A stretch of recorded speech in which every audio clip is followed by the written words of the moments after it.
Nuestro invitado de hoy, tal y como nos prometió en la anterior entrevista, volvería con la publicación de su nuevo libro en otoño. Para mí y para muchos, es considerado un experto en todo lo relacionado con la Segunda Guerra Mundial, sin hacer distinciones de ambos bandos.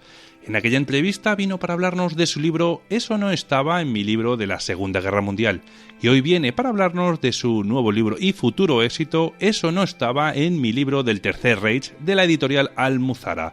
Y su autor es Jesús Hernández. Hola y bienvenido de nuevo al programa, Jesús. Hola, muchas gracias por invitarme a vuestro programa, muchas gracias. Muchas gracias a ti por aceptar la invitación. Jesús, antes de nada, quería darte las gracias por acordarte de nosotros para esta entrevista, porque al fin y al cabo fuiste tú quien me pusiste sobre aviso sobre tu nuevo libro, como dijiste en el anterior programa. Bueno, y para empezar a calentar motores, ¿cómo consigues sacar la información sobre la Segunda Guerra Mundial para hacer 22 o 23 libros? Bueno, sí, llevo eso, no sé si ya llevo 22 o 23 libros. Bueno, información de la Segunda Guerra Mundial hay, a mano casi toda la que quiera. Bueno, yo en mi casa creo, no sé si tengo entre 700, 800 libros de la Segunda Guerra Mundial y entonces, claro, pues se puede sacar mucha información. Pero uno encuentra información de muchas maneras. Por ejemplo, en mi libro, mi nuevo libro, Eso no estaba en mi libro, el Tercer Reich. Pues, por ejemplo, estaba yo en un aeropuerto en Brasil y vi un libro en portugués que era una edición en portugués de un libro que se sacó en los años 60 sobre los sueños del Tercer Reich, que yo no lo conocía porque, claro, ni se ha publicado en español ni nada. Entonces, claro, lo vi ahí en la librería del aeropuerto y digo, ¿esto qué es? Un libro de los sueños del Tercer Reich. Y entonces pues lo compré, evidentemente, lo leí y entonces de ahí, de ese extraordinario trabajo, que luego seguramente hablaremos a lo largo de la entrevista, entonces me salió un capítulo para mi nuevo libro. Es un ejemplo de que uno siempre tiene que estar atento porque en cualquier momento pues te puede venir información, documentación para un nuevo libro. Y después de esos 23 libros más aproximadamente, ¿te queda todavía bastante material para seguir sacando libros?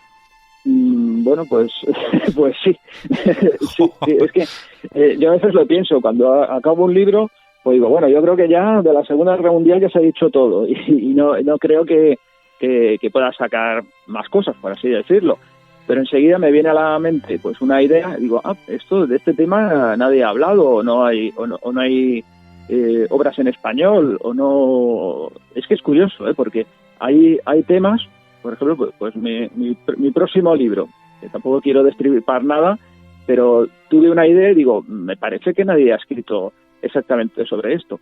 Y busqué en internet, busqué en Amazon, a ver si había historiadores, anglosajones que habían incidido en ese tema, y prácticamente nada, algún libro descatalogado de los años 70 que parecía un poco la idea que yo había tenido para hacer, pero prácticamente nada. Eso es otro ejemplo, digamos, de cómo uno va avanzando en este proyecto creativo, ¿no? Que tienes la idea y te das cuenta que nadie antes que tú ha tratado ese tema. Entonces a mí eso me estimula muchísimo y bueno, a mí me da alas, me da gasolina, digamos, para iniciar ese nuevo proyecto y un libro más, digamos, que puedo escribir. Entonces, pues bueno, eso es continuo. Supongo que habrá un momento en el que ya diga, bueno, yo creo que ya he dicho todo lo que tenía que decir, pero a mí, de momento, eso no será de inmediato.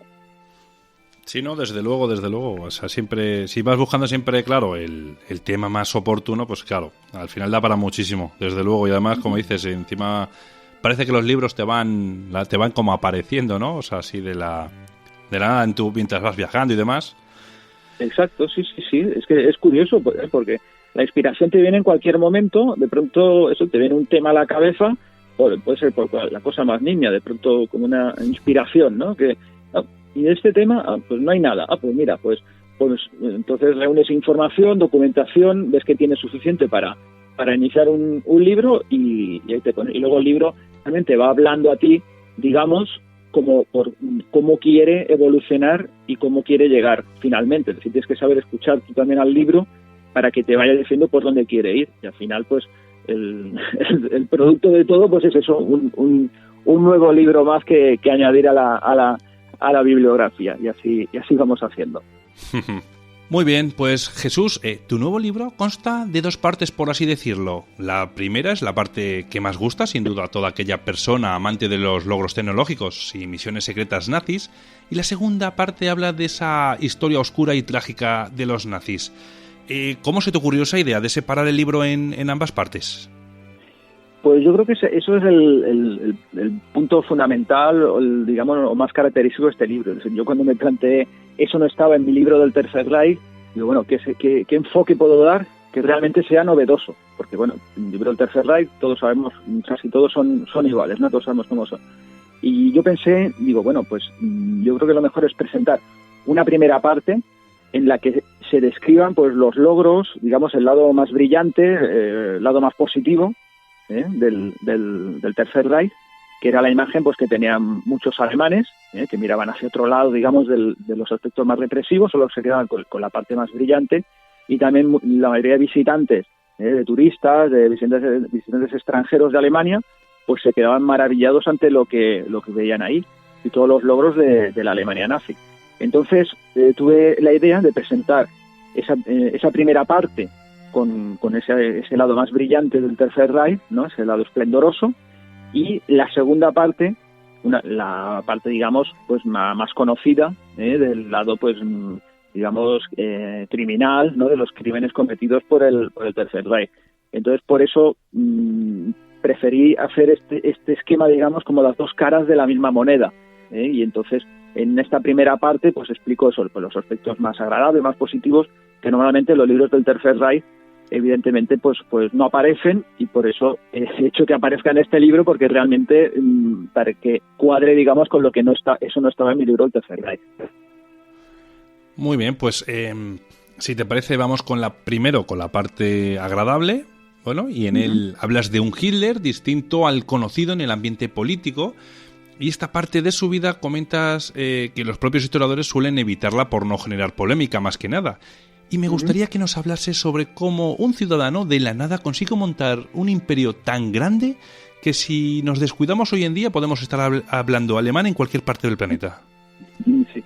A ver, la figura de Hitler, bueno, yo el capítulo lo titulo el enigma Hitler, porque realmente es un enigma, ¿no? Es una figura histórica de la que se han escrito innumerables libros, pero sigue siendo un enigma, no parece que no lo conocemos, y entonces el misterio más increíble bueno, es el hecho de que realmente, como bien has comentado, Hitler partió de la nada más absoluta, es decir, él era en Viena, era un homeless, un sin techo, que acabó durmiendo en un banco de un parque, y luego en una residencia para gente sin hogar, y de ahí pasó, como comentas, prácticamente a apoderarse de toda Europa y del mundo si lo hubieran dejado.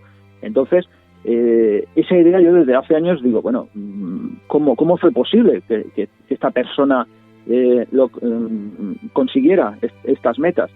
Entonces, claro, la imagen que tenemos de Hitler pues es la imagen de un loco, que es la típica, pues como estas imágenes que salen de la película del hundimiento, que sale pegando en la mesa enfadado, o esto de la película de Tarantino, es decir, es un loco fuera de sí, que solo grita y dice, bueno, ¿cómo este loco pudo llegar? Entonces, mi idea desde siempre era decir, bueno, aquí hay que escarbar un poco más, porque no puede ser que un loco coja y llegue al poder en Alemania, en un país tan avanzado como Alemania, y luego pues casi se apodere de toda Europa. Entonces, yo he analizado así la biografía de Hitler. De hecho, escribí un libro que es Breve Historia de Hitler. Entonces, lo que me sorprendió de Hitler, sobre todo, era que tenía una excepcional habilidad política. Eso es algo que, claro, los historiadores difícilmente lo dirán, porque, claro, si no, digamos que alaba la visión política de Hitler, pues rápidamente se le puede acusar de apología del nazismo, lo que quiera. No, yo lo he analizado fríamente y me he dado cuenta que Hitler tenía una habilidad política absolutamente excepcional. ¿Esa habilidad política en qué consistía? Pues él sabía, a través de su evolución política en los años 20, después del fracaso del Putsch de Múnich, en el que intentó dar un golpe de Estado, que se conoce el golpe de Estado de la cervecería. Él se pensaba que podría llegar al poder por una acción violenta rápida. Eso fracasó, que acabó en la cárcel. Entonces él se dio cuenta de que no podía seguir por ese camino. Entonces decidió seguir, digamos, el camino, digamos, democrático, ¿no? Entre el partido, presentarse a elecciones, etcétera. Entonces esa evolución yo la he estudiado y me doy cuenta de que él sabía en todo momento cuándo hacer una apuesta, cuándo decir o hacéis esto lo que digo o dimito del partido, o sabía cuándo tenía que dejar a alguien, darle un poco de cuerda, digamos, para que sea lo que sea, pero en el momento determinado, pues prácticamente cortarle la cabeza, porque ya no servía a sus intereses. Entonces, su habilidad sobre todo era lo que yo digo de jugador de póker, es decir, él sabía cuándo hacer una apuesta, cuando él, para alcanzar el poder que llega finalmente en enero de 1933, lo consigue todo el rato haciendo sucesivas apuestas en las que los demás dicen, pero ¿cómo? Incluso sus mismos seguidores los ponía de los nervios. Dice, ¿cómo puede ser? Te ofrecen el poder, puedes obtenerlo siempre y cuando tú no seas canciller. Y él, no, yo quiero ser canciller, y si no soy canciller, pues me pego un tiro. Y entonces él sabía tensar la situación al máximo, conseguir desesperar tanto a los tuyos como, evidentemente, al contrario. Entonces, hasta que al final el adversario contrario, pues entonces quedaba vencido. Y entonces, esa habilidad, que ya digo, ponía de los nervios a los suyos, y incluso en la última fase muchos seguidores suyos se pasaron incluso a los comunistas, porque estaban hartos de él, porque veían que no avanzaba el proyecto. Entonces, esa habilidad de jugador de póker, de ir de farol, también, luego se trasladó a todos los logros que consiguió en los años, en la década de los 30, evidentemente, con la toma de Austria, Checoslovaquia, etcétera. Fue todo con esa habilidad política que él tenía. Entonces, por lo tanto, yo en el libro explico, pormenorizo esa habilidad política que le permitió llegar de la nada a ser, bueno, casi el dueño de Europa. Adolf Hitler se describe a sí mismo como un luchador desde bien jovencito, y por suerte sabemos que eso no es así ni por asomo, ya que vivía del dinero que le mandaba un familiar. Exacto. Y una vez que llegó al poder se deshizo de todo movimiento sindical y comunista, pero era un movimiento bastante complicado porque había que ganarse también el afecto de los obreros, tras esos movimientos que se estaban mostrando bastante hostiles. ¿Cómo consiguió ganarse la confianza de estos obreros, Jesús? Pues esto es un capítulo que yo titulo Crucero a Madeira, que es también un aspecto que no es muy conocido del Tercer Reich. La gente, bueno, lo conoce, que es el Kraftwerk, que es el digamos, el organismo que se encargaba de proporcionar vacaciones a los obreros, mediante... estaba previsto la construcción de una flota de transatlánticos para que los llevasen a sitios de vacaciones. Entonces, lo que hizo Hitler fue, para ganarse a los obreros, una táctica del palo y la zanahoria. Es decir, en primer lugar, una represión brutal contra todos los líderes obreros, los sindicatos. Directamente los mandó al campo de Dachau, está en Múnich, y se quedó con las sedes, se quedó con el dinero de las aportaciones de los obreros a los sindicatos, descabezó totalmente el movimiento obrero, pero al mismo tiempo comenzó a levantar un proyecto pues realmente increíble para proporcionar lo que yo digo, vacaciones a los obreros, cruceros, días, semanas de práctica de esquí, de deportes náuticos, de visitas a museos, de conciertos, de ópera, y en esto pues se abocaron millones de marcos para proporcionar todas estas actividades a los obreros. Entonces, claro, aquí uno cuando estuvo en el Tercer Reich siempre ves que todo es muy contradictorio, que las cosas no son blancas ni negras, sino que hay esas dos caras de la moneda. Entonces, claro, yo explico en detalle ese crucero de yo me imagino, digamos, un minero que creo que le llamo Hans en el libro, un minero de la cuenca del Ruhr, que entonces le avisan de que le ha tocado, ha sido seleccionado para un crucero a la isla de Madeira. Y entonces ahí explico en detalle, no es que me lo imagine, sino que he buscado la documentación, digamos, de los testimonios de la gente de los obreros que fueron en esos transatlánticos.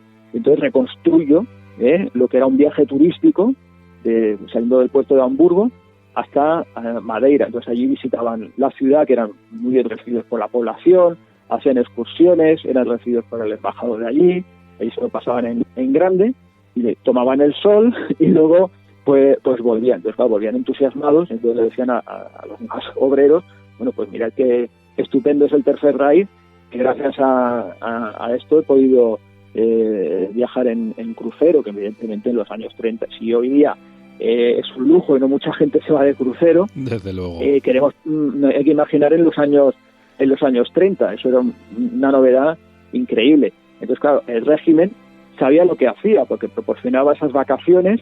Hay que aclarar que un porcentaje muy pequeño, es decir, no se mandaron masas de trabajadores, sino que se hacía una selección, y también había muchos enchufados, entre comillas, porque incluso hasta Eva Braun, la amante de Hitler, casualmente le tocó uno de estos viajes en crucero. Es decir, que estaba todo bastante manipulado, se utilizaba para propaganda, pero bueno, los hechos están ahí y no se pueden negar. Entonces, claro, eso era una sensación, el que los obreros alemanes pudieran disfrutar de un crucero, y eso es lo que explico ahí en el libro. Sí, ¿no? Quizás se eligieron un poquito, no al azar, sino a lo mejor, se eligieron a lo mejor algunas personas en concreto que podrían ser los que más movieran ese tipo de gente hostil y demás, ¿no? Aparte, obviamente, de algunos privilegiados, como bien has dicho, la novia de Hitler. Sí, a ver, es decir, los cruceros no era, como he dicho, yo no creo que exactamente el sistema se suponía que era aleatorio, que era una selección de cada empresa, pero bueno, la mayoría eran pues obreros que formaban parte de un modo u otro de los cuadros del partido, es decir, que era una acción básicamente propagandística. Pero claro, aunque fuera propaganda, era algo que funcionaba porque, claro, o sea, se enviaba, por ejemplo, allá a Madeira, pues se enviaba equipos de filmación que iban filmando, haciendo fotos durante todo el viaje, luego luego todo eso pues se publicaba en revistas, se hacían noticiarios, es decir, era como una inversión que el régimen pagaba estas vacaciones, pero a cambio obtenían, digamos, un eco propagandístico enorme. Pues hay que imaginar la gente que fuera a las salas de cine, y entonces pues viera pues todos esos obreros en un transatlántico que eran de color blanco, de blanco reluciente, en las aguas de Madeira o a Túnez, o incluso Tenerife. También llegaron a Tenerife, los noruegos. Pues claro, esas imágenes eran un golpe, digamos, tremendo a los que estaban a los obreros que estaban, digamos, resistiendo, intentando resistirse al Tercer Reich. Por lo tanto, fue una manipulación, una maniobra propagandística, sí, pero los hechos están ahí, y ese programa enorme a favor, digamos, de los obreros alemanes existió y no se puede ocultar. Bueno, pues en tu libro también hablas de unos viajes que se realizaron al Himalaya, también a la Antártida, y un lugar que para mí era nuevo era el Amazonas. ¿Por qué eligieron este punto en concreto? ¿Qué buscaban allí? Bueno, sobre el tema de los viajes estos de exploración y todo, hay que decir que hay mucho mito también. Es decir, como todos los mitos, hay una parte de verdad, pero la mayor parte no. Es decir, yo en mi libro hablo del famoso viaje al Himalaya, de Schaffer, es un viaje pues impulsado por Heinrich Himmler, ex jefe de la SS. Curiosamente, él lo impulsó, pero él no puso un marco, digamos. Él lo impulsaba, pero no lo financiaba, sino que animó a hacerlo, pero Schaffer tuvo que buscarse la financiación por otro lado. Él solo pagaba el viaje de vuelta de la India a Alemania en Lufthansa. Si es que venían encima con tesoros y lo que buscaban, entiendo, claro, si no allí se quedaban. Claro, yo supongo que se esperaba ver un poco lo que traía. Entonces, claro, Himmler, Heinrich Himmler, pues les encargaba o promocionaba o apoyó el viaje, pues eso, para encontrar pues el lugar donde se originó la supuesta raza aria, si traían alguna reliquia de tiempos pasados, bueno, todo esto que ya conocemos de otros libros, que es algo, un aspecto del Tercer Reich que a mí personalmente no me interesa, pero bueno, era esta idea. Y en cambio los científicos que fueron a la expedición, aunque tuvieron que seguirle un poco el rollo, podemos decirle, a Himmler, pues en realidad sus motivaciones pues eran bueno, antropológicas, geográficas, de vegetación, de animales. Volvieron con no sé si toneladas de material de allí del Himalaya, pero claro, ellos tenían que hacer como que sí, que iban a buscar el origen de la raza aria para poder tener este apoyo. Pero bueno, del viaje del Himalaya, como digo, es muy conocido, se han publicado libros y tampoco, lo explico en mi libro, pero tampoco he querido demasiado expandirme. Luego sí que me he expandido más en dos viajes que me parecen más interesantes. Uno es a la Antártida, que sobre la Antártida, pues bueno, hay gente pues que dice que allí fueron los alemanes para levantar una base militar, que incluso en la Segunda Guerra Mundial dicen que había una base nazi. Bueno, pues estos cuentos que luego, pues bueno, tienen éxito entre determinado público, que yo evidentemente pues no.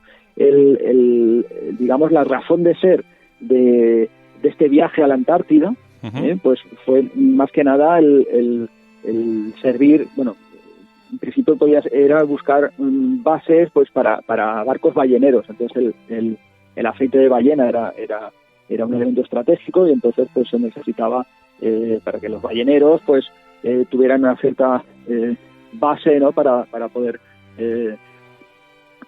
hacer la pesca que hiciera, y sobre todo también de tipo geográfico, de tipo científico, y para una posible reivindicación de Alemania de una parte de la Antártida, como ya había hecho Noruega, Gran Bretaña, Argentina, Chile, etcétera. Entonces la parte de la Antártida que los alemanes querían adjudicarse o querían explorar está situada más o menos es la zona, se llama Tierra de la Reina Maud, y está entre la vertical de América del Sur y Sudáfrica, para que nos hagamos una idea. Entonces ahí se realizó una exploración, no fue en tierra firme, sí que llegaron a tierra firme, digamos, los exploradores alemanes, pero no llegaron ni a hacer noche. Entonces la exploración se hacía con hidroaviones, que salían del barco, y entonces hacían reconocimiento fotográfico y se lanzaban unas jabalinas con la esvástica para señalar la zona reivindicada por el Tercer Reich. Entonces, en mi libro, es que realmente de esta expedición no hay mucha información, hay muy poca. Entonces he conseguido toda la documentación o toda la información que hay sobre esta expedición, y entonces realmente los logros fueron muy importantes, porque se descubrieron zonas, digamos, de aguas termales, fue una especie como de oasis, no sé si se puede decir, una especie de oasis dentro de toda esa zona de hielo. Se descubrieron determinados accidentes geográficos que incluso los exploradores le pusieron sus nombres, y entonces el producto de toda esa exploración, en ese momento, claro, como empezó la guerra, esto justo antes de empezar la guerra, no hubo tiempo a analizarla, pero al final de la guerra, creo que fue un científico sueco, cogió esa información y dijo: "Hostia, pero si esto es increíble lo que esta gente encontró allí", y entonces toda esa documentación, toda esa información se estuvo analizando durante los años 50, se seguía analizando todos los volúmenes de información que había conseguido esta expedición nazi, podemos decir. Es decir, que realmente esta expedición científica pues tuvo bastante peso. Y entonces, perdón, todo esta vuelta, no. Entonces vamos a la del Amazonas. No te preocupes, escucha una cosilla, perdóname. Sí. Ya que has comentado el tema de la Antártida. Entonces, para que nos quede claro, lo que es el Shangri-La, es decir, la fortaleza inexpugnable que habían construido para su Führer, es mentira. Entonces, que quede claro que es mentira, ¿no? Todo eso es un cuento, directamente.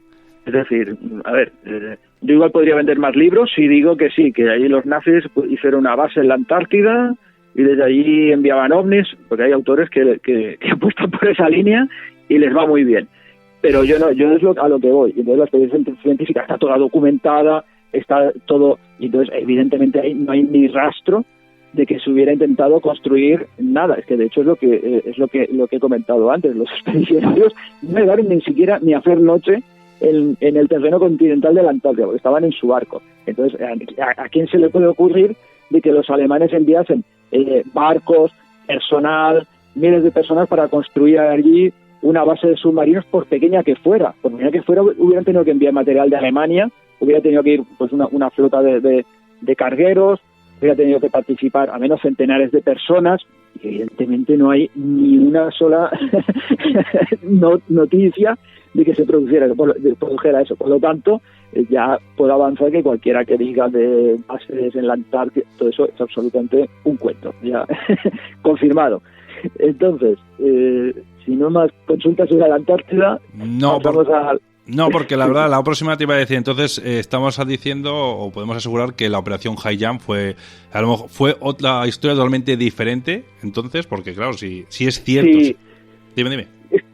A ver, la operación High Jump fue un ensayo que hicieron los norteamericanos en la Antártida con vistas a un posible enfrentamiento con los soviéticos en el Ártico. Entonces se realizaron allí las maniobras. Entonces lo que pasa es que hay gente, pues que ha dicho, los americanos allí hicieron una maniobra militar en la Antártida. Pues por lo tanto estaban atacando la base nazi.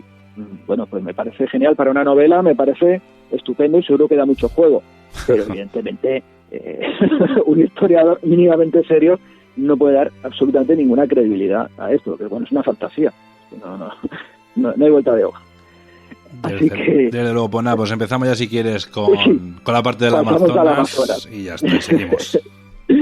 Pues bueno, respecto al Amazonas, es una expedición que es muy poco conocida. De hecho, también es que hay muy poca información, pero bueno, he podido obtenerla. Entonces, en este caso no había ningún componente, digamos, ni de origen de la raza aria, ni de búsqueda de reliquias, ni nada, sino que era el tipo científico.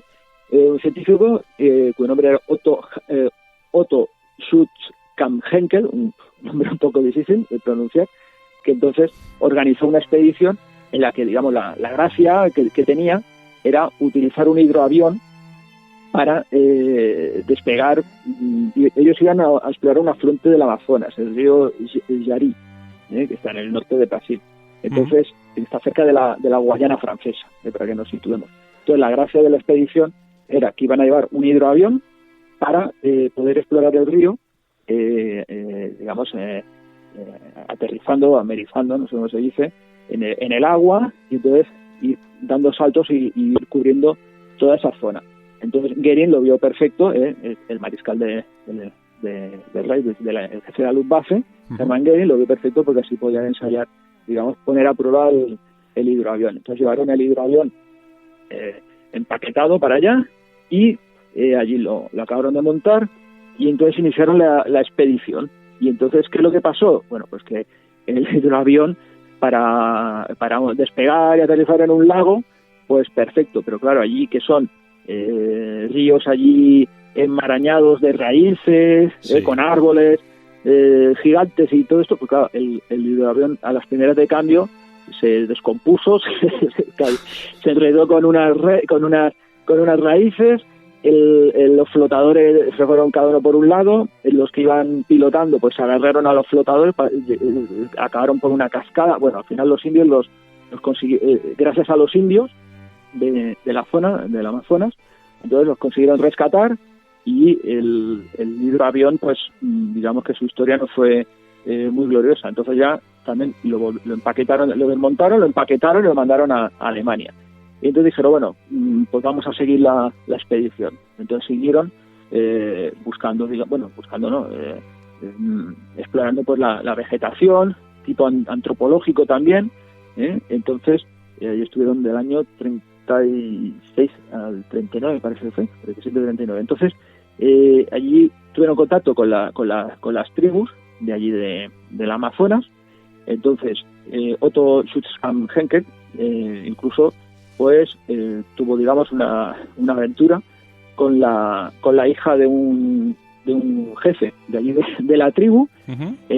Entonces, pues bueno, la chica se quedó embarazada, pero el alemán pues tampoco quiso aceptar mucha responsabilidad y la dejó ahí en el poblado.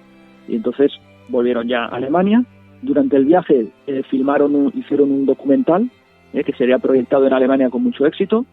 También se editó un libro, se hicieron exposiciones de fotografías.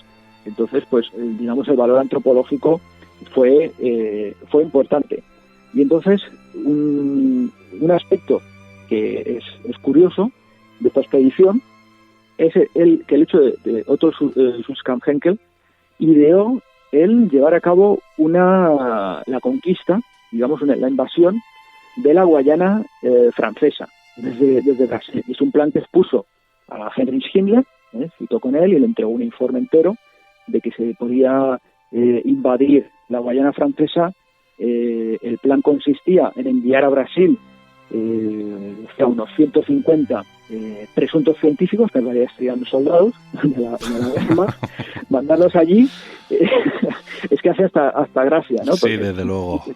Se ven ahí los brasileños que vienen 150 tíos, que no es que somos todos científicos, y llevan allí pues armas y lo que lleven para la invasión.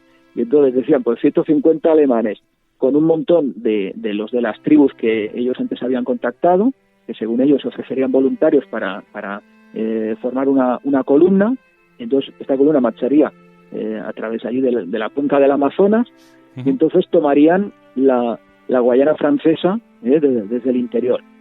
Entonces, claro, Heinrich Himmler, pues no sé cómo se lo miró, pero digamos que le dijo que elaborase un poco más el plan y que dentro de unos meses se lo volviera un poco más perfilado, ¿no? Supongo que se lo quitó un poco de encima porque el plan era un poco descabellado. Pero bueno, como vemos, a ver, claro, son estas cosas que no son muy conocidas, y que creo que al lector le encantará, ¿no? Yo creo que el título, eso no estaba en mi libro El Tercer Reich. Cuando lees estas historias, pues responde, porque realmente estas aventuras pues no aparecen en los libros que normalmente disponemos del Tercer Reich, claro. Yo al menos muchas de las historias que he leído y que vamos a hablar algunas de ellas hoy no las había oído antes, o sea que las descubrí con tu libro. Esa era la idea. Pues has cumplido con la idea, la verdad, has llegado al objetivo.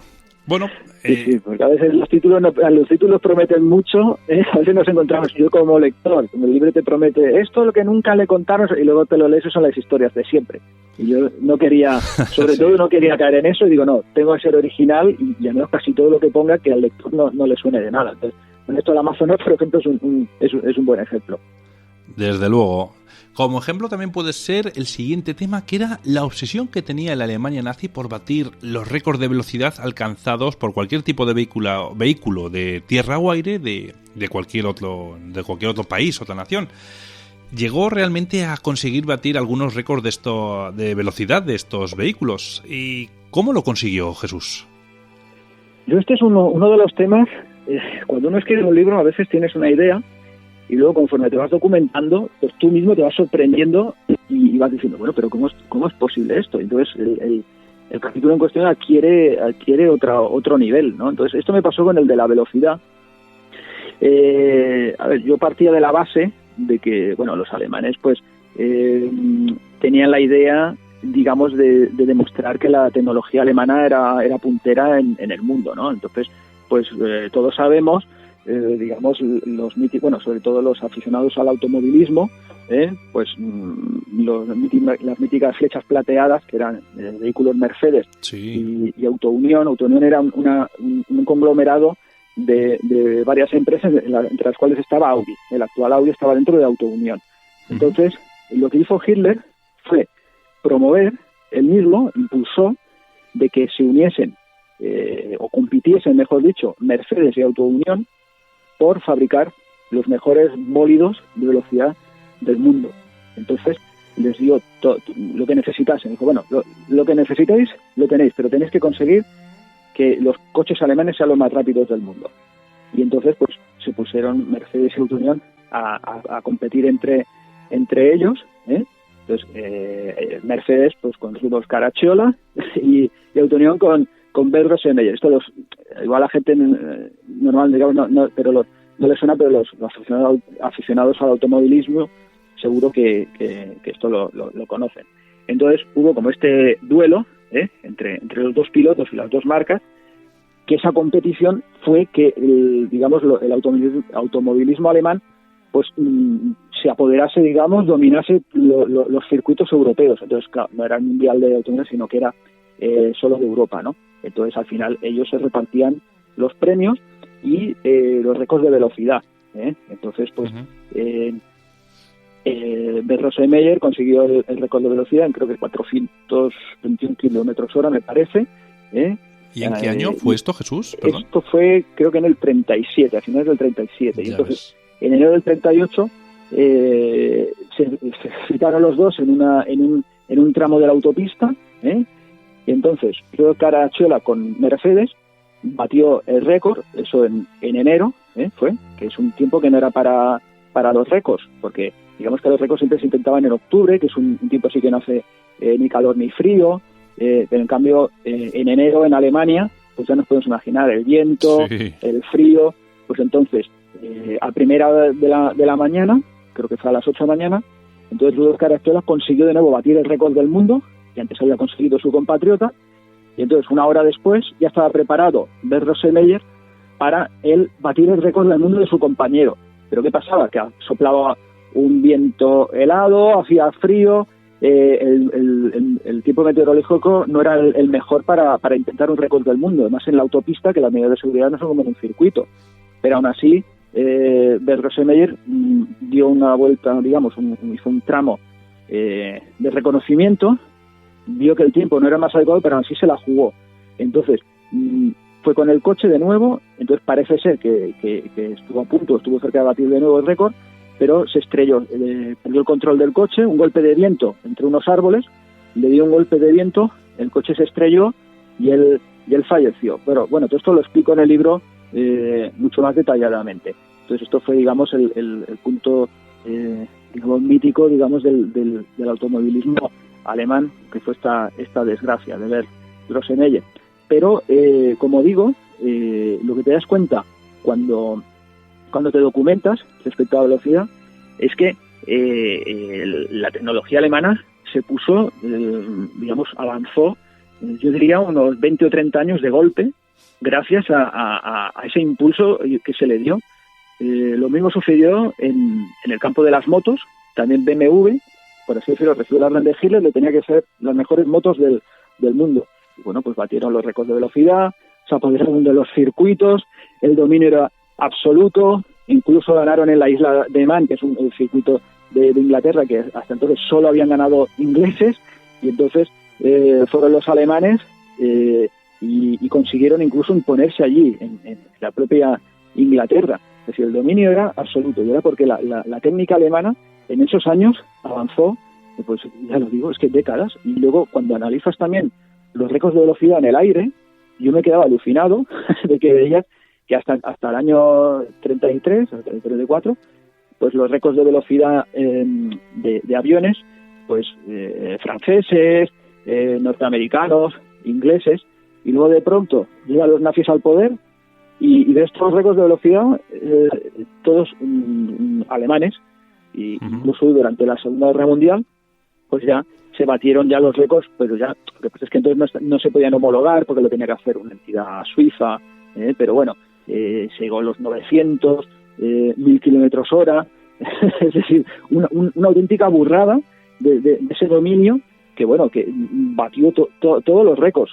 Es decir, que ves, y eso es una constante que a lo largo del libro me fui dando cuenta de un montón de cosas en las que durante el Tercer Reich veías que se dieron saltos de 20 y 30 años respecto a lo que había. Otro tema, el de las autopistas alemanas, no sé si lo íbamos a tratar o no, pero avanzo también, lo que es esa obra de ingeniería absolutamente espectacular, pues se alcanzaron, digamos, unos niveles que evidentemente en los años 30 no había ni por asomo, y que solo digamos, se popularizaría o serían habituales a finales de los años 60.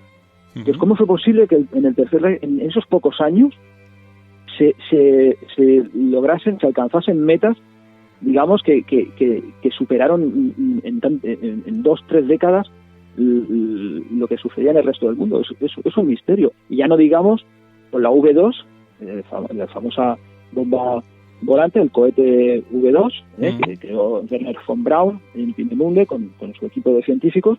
Pues claro, es que ni los soviéticos, ni los ingleses, ni los americanos sabían qué era aquello. Dice, bueno, pero ¿qué es esto? ¿Qué es este salto tecnológico? Entonces, claro, cuando encontraron, se quedaron con los cohetes y los analizaron, pues entonces, gracias al estudio, digamos, gracias a ese avance que se realizó durante el Tercer Reich, que dio lugar a los cohetes como el V2, entonces se pudo iniciar la carrera espacial. Entonces es un poco lo que planteo en el libro. Si por lo que fuera los alemanes no hubieran creado el V2 y no hubieran avanzado en ese tema, el hombre, cuando hubiera llegado a la Luna, realmente hubiera llegado en 1969 o yo creo que hubiera tardado 20 años más mínimo, porque no había entonces nada parecido a esos cohetes que se habían quedado bajo el Tercer Reich. Entonces, por eso es como un misterio cómo en aquellos años se pudieron alcanzar esos avances absolutamente espectaculares. Hombre, por supuesto, de todo modo, mira, como has comentado, esas pruebas, me parece, de coches se hacían en la Autobahn, que hoy en día podemos verla totalmente, es la que usamos, cualquier persona que vaya allí a Alemania, es la autopista por excelencia de Europa, como quien dice, esa gran carretera de 8 carriles, creo, ¿no? Bueno, depende, bueno, de 2, está modificada, digamos, no es exactamente la que había tiempo de los alemanes, el tiempo de los nazis, sino que hay algunos tramos que se han simplificado, viaductos, etcétera. Es decir, está bastante modificada. Pero básicamente la Autobahn, es decir, la autopista alemana, es la que se creó durante el Tercer Reich. Un dato que también me sorprendió es que solo hasta el año 1936, la tierra que se había removido para crear para construir las autopistas alemanas ya superaba el volumen de tierra movido para construir el canal de Panamá. Es decir, eso da una idea del volumen de la obra que fue necesario para levantar la red de autopistas alemana. Entonces yo ahí explico y pongo unos detalles, hasta tenían un servicio de mensajes, que ahí en el libro lo explico, ahora no sería absolutamente novedoso, revolucionario, y dice, bueno, pero ¿cómo fue posible que llegasen a crear todo esto? Pues bueno, ahí en el libro lo explico y queda siempre esa incógnita de cómo fue posible.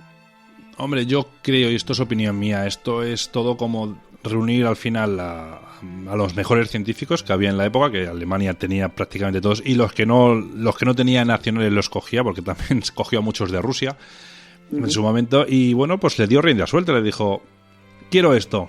No, yo no entiendo cómo se consigue, pero vosotros tenéis todo lo que necesitéis, medios, dinero, etcétera, etcétera.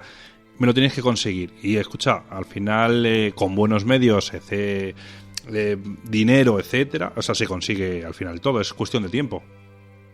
Sí, yo creo que algo así debe ser, es decir, que se les daría todos los medios y quizás ese poder autoritario permitía, por ejemplo, para la construcción de autopistas, también parte del proyecto no fue invento de los nazis, no fue Hitler el que lo creó, sino que ya venía de proyectos iniciales que venían de la República de Weimar. ¿Qué pasaba? Que claro, en la República de Weimar, que era un régimen democrático, pues hay que pensar, pues claro, no puedes de pronto mandar ejército de trabajadores a tal sitio para esto. No puedes de pronto, digamos, el quitar tierras, confiscar no sé qué, en cambio para construir la red de carreteras. En cambio con Hitler pues se decía, bueno, la autopista tiene que pasar por aquí y punto. y da lo mismo el que en estas tierras sean de no sé qué campesino, que haya que indemnizar nada, pasa por aquí, y cualquiera decía que no. Y entonces la autopista pasaba y pasaba. Es decir, no es como hoy día, que para construirse algo hay que aprobar un presupuesto, tiene que pasar por no sé qué de autorización municipal, regional, y no sé, allí no había, allí se hacía autopista, venga, ya estaba ya los trabajadores y las excavadoras. Entonces, yo quizás era un poco eso, que es ese, digamos, sistema autoritario que permitía una eficacia extrema en estos casos. Creo que será eso. Puede ser, hombre, también te digo una cosa, Jesús, hoy en día tampoco hay mucha diferencia con ese sistema, o sea, tú tienes unas tierras y va a pasar por ahí una autovía, autopista o lo que sea y... Digamos, como decía, el artículo 33 te dice, por aquí va a pasar, sí, toma tu dinero y hasta luego, y ya está. Lo bueno que ahora te pagan lo que ellos creen o lo que ellos han estimado que vale tu tierra, pero y ya está, pero te la quitan igual, de la misma manera. Y como dices tú, y di algo. No, entonces cualquiera decía algo. Bueno, esto es como en China hoy también, que también se hacen grandes proyectos de ingeniería enormes, y dice, aquí esta presa tiene que un embalse, se tiene que cubrir 15 pueblos, y cualquiera dice que no. Entonces, por eso, esta eficacia a través de los regímenes autoritarios o totalitarios. Entonces, pues yo creo que en el Tercer Reich se dio esa eficacia, que claro, por un lado está bien, pero por otro, evidentemente, pues se conculcan los derechos de mucha gente, pero bueno, son los hechos históricos y es lo que hay que explicar. Efectivamente. Bueno, pues vamos ya con la segunda parte del libro, esa parte un poquito más desagradable, y me llamó la atención una mujer berlinesa llamada Charlotte Berath. ¿Quién fue esta mujer?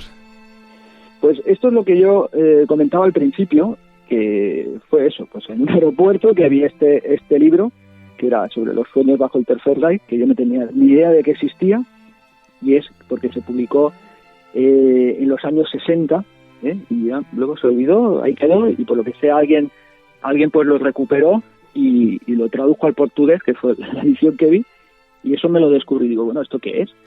Pues resulta que era una periodista judía de Berlín, que, bueno, evidentemente, pues al ser judía, pues el régimen la depuró, le impidió seguir realizando sus tareas de periodista, y entonces pues no tuvo otro remedio para ganarse el pan que hacerse peluquera. Entonces, bueno, alguien diría que por desgracia pues su carrera, digamos, periodística, pues siendo peluquera pues y sin poder publicar, pues casi se puede dar por acabada. Pero ella se dedicó, siendo peluquera, a recoger los sueños de sus compatriotas. Entonces, no sé, mientras cortaba el pelo, pues iba preguntando, así de pasada, y entonces la gente le iba explicando los sueños que tenía, eso durante el Tercer Reich. Y entonces ella iba apuntando todos esos sueños y los iba guardando. Y, bueno, ese material, cuando acabó la guerra, entonces en los años 50, ella después subió a Nueva York, intentó seguir con su carrera periodística, pero bueno, se hizo traductora, digamos que no fue demasiado floreciente, pero en los años 50 o 60, en un programa de radio la entrevistaron y empezó a hablar de eso, los sueños que había ido recogiendo. Entonces el material se vio que tenía mucho valor y finalmente, no sé si en el año 66 o así, publicó ese material. Entonces, lo que hizo ella fue recopilar esos sueños y te da una información absolutamente fundamental para conocer la mentalidad de los alemanes durante ese tiempo. Entonces, en mi libro relato, pues la mayoría, pues claro, son como pesadillas, ¿no?, que tiene la gente, o sueños muy inquietantes sobre el poder, es decir, realmente cosas bastante que dan hasta casi miedo, ¿no? Entonces, sí. Por ejemplo, pues alguien que está en su casa y de pronto pues ve que le está escuchando los objetos, el teléfono, un cuadro, que le están escuchando dentro de su propia casa, ¿no? O incluso que recibe uno, por ejemplo, que sueña pues que habla con su hermano por teléfono y le dice que él no es muy feliz o no está contento o algo así, que da como una idea de que no está muy contento bajo el Tercer Reich. Entonces luego de madrugada pues recibe una llamada, el teléfono, pero nadie habla al otro lado del teléfono, o le dicen servicio de escucha algo así, de los mensajes.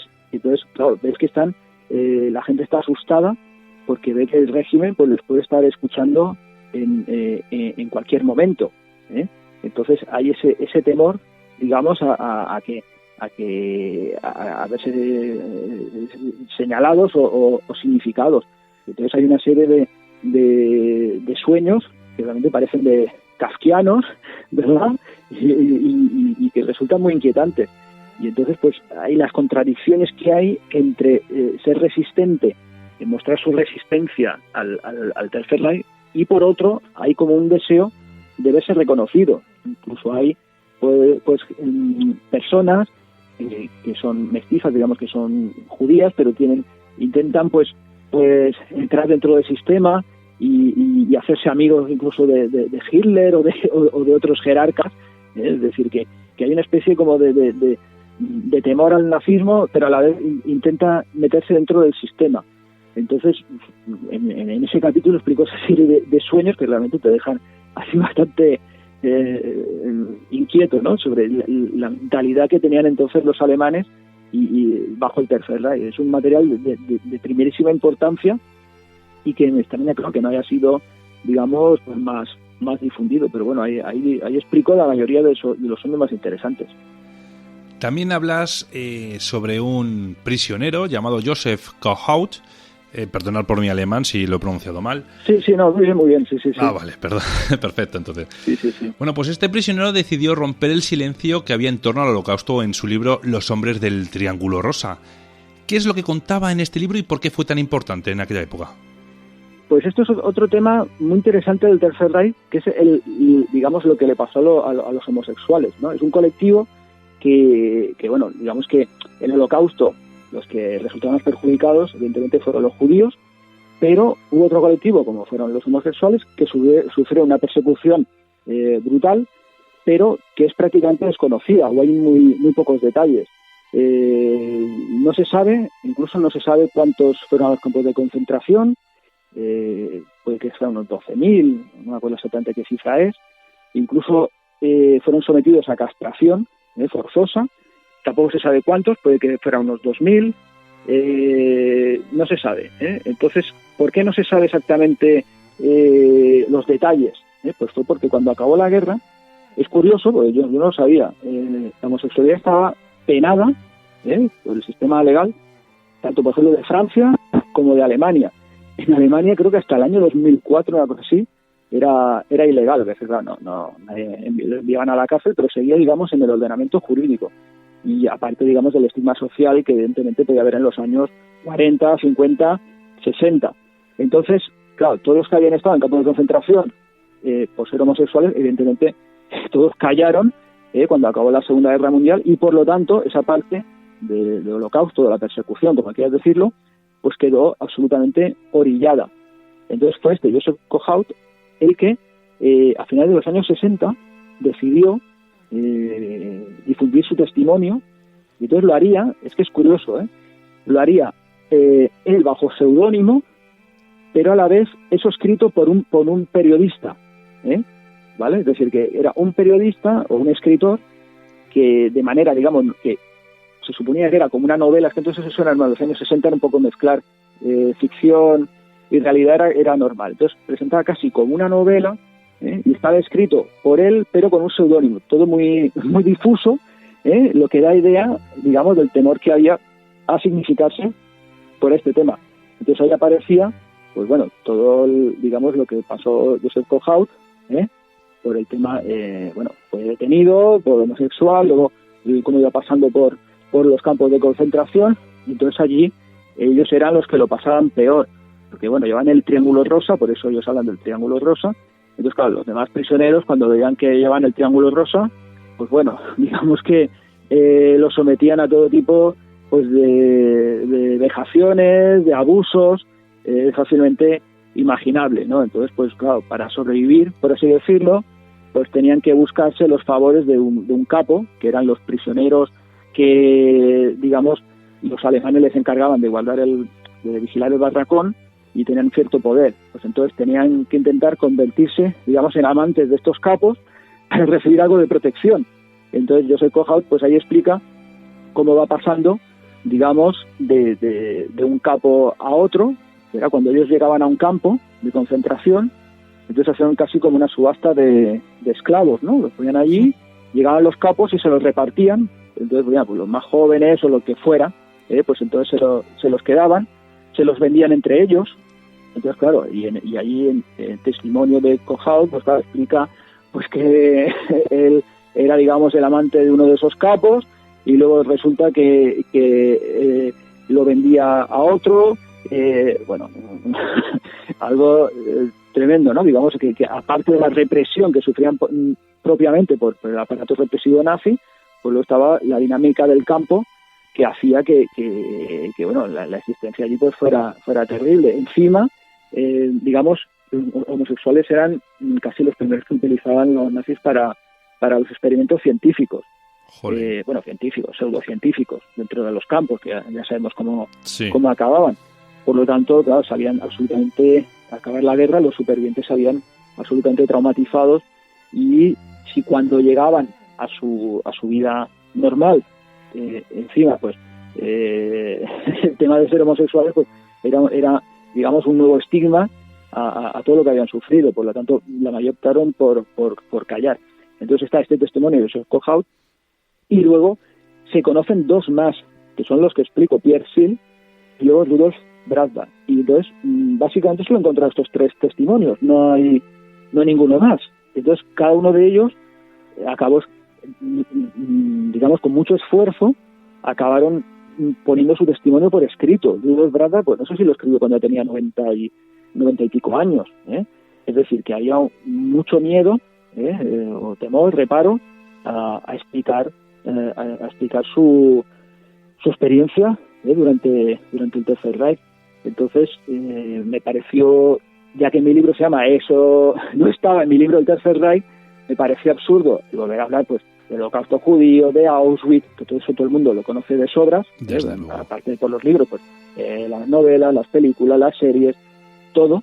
Y digo, bueno, pues prescindí de eso y digo, bueno, vamos a buscar este otro holocausto, que es el de los homosexuales, que prácticamente es ignorado. Entonces, ese capítulo yo creo que es uno de los más brillantes, porque explica ese drama que por esos motivos ha quedado pues prácticamente oculto. Entonces, yo creo que es un capítulo muy interesante.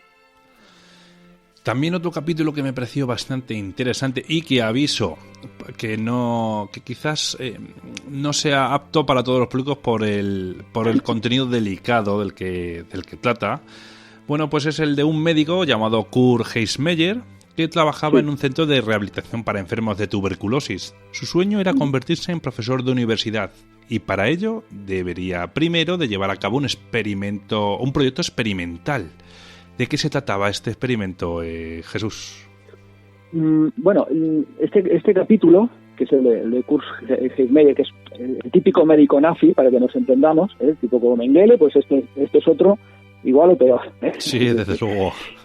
Entonces, esto que me comentabas antes de cómo me inspiro, cómo me vienen historias, cómo me documento, pues, por ejemplo, pues hace un par de años pues viajé a Hamburgo, que por cierto es una ciudad que está muy bien para una escapada. En fin, me parece estupendo, una ciudad que nadie suele decir, pues me voy a Hamburgo, no, porque no parece que tenga nada, pero tiene muchos atractivos y está muy bien. Pues entonces allí, buscando la información sobre la Segunda Guerra Mundial, de lo que podía encontrar, pues había una escuela, Ullenhusser Damm, en un barrio que fue totalmente destruido durante la Segunda Guerra Mundial por los bombardeos aliados, y que hoy, bueno, hay parkings de camiones, es un barrio que hoy día está muy desangelado, pero este edificio sobrevivió.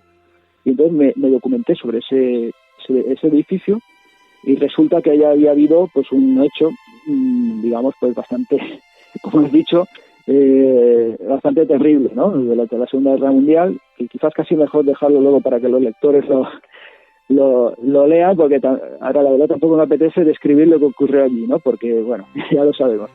Entonces, pues vi el suceso absolutamente pavoroso que ocurre en ese sótano, y entonces a partir de ahí empecé a investigar y digo, bueno, pero ¿esto cómo fue posible?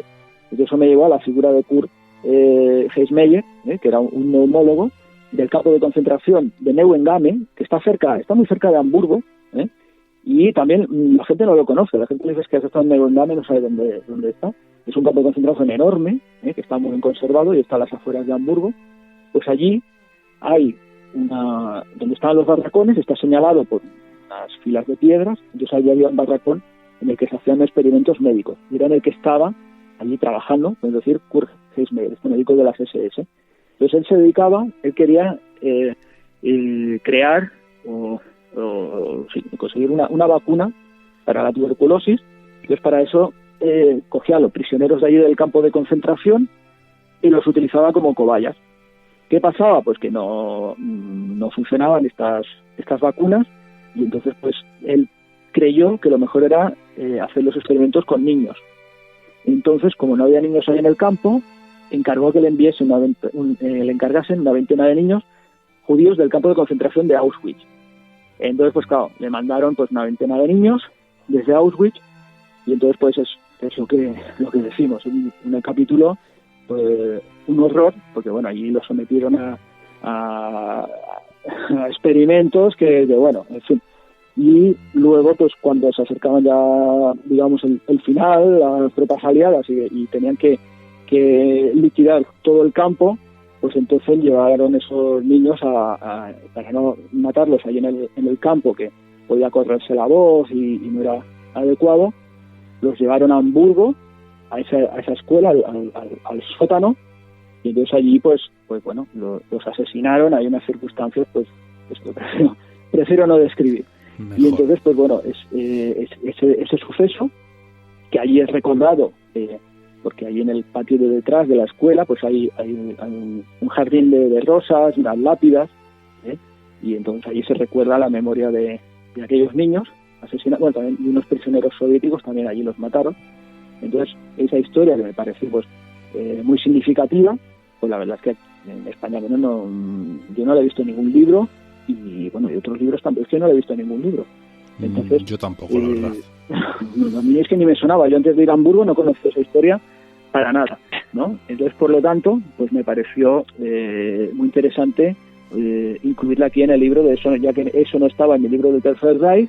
Pues entonces digo, mira, pues esta historia, por terrible que sea, pero bueno, creo que viene perfecta precisamente para lo que comentábamos al principio de entrevista, esas dos caras, ¿no? Por un lado hemos hablado de los cruceros a Madeira, el Amazonas, las autopistas, los coches, pero el Tercer Reich tenía esta otra cara de la misma moneda.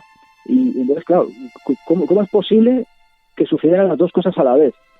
Pues eso estaba pasando mientras que estaban esos otros aspectos más brillantes del régimen. Entonces, yo creo que es indisoluble, hay que hablar de las dos cosas. Y entonces, por lo tanto, este capítulo, que como bien dices, es uno de los que toca más, porque te das cuenta hasta dónde puede llegar, pues bueno, es representativo de esa cara B del Tercer Reich. Sí. Sin duda, te puedo decir, Jesús, que salvo este capítulo, el resto me ha encantado todo. Este capítulo, es verdad que lo empecé a leer y bueno, ya sabes qué pasa, de tantos temas que he investigado sobre la unidad 731, que también es muy similar a este caso. O sea, sí. Ya dije, se acabó, ya no leo más, porque te pone un mal cuerpo, o sea, moralista. Y además, sobre todo, llegué a tener hasta pesadillas, de verdad, de decir, porque yo también pues tengo descendencia y claro, al final piensas en que, jolín, que podían ser los tuyos, si hubieran nacido en aquella época perfectamente. Sí.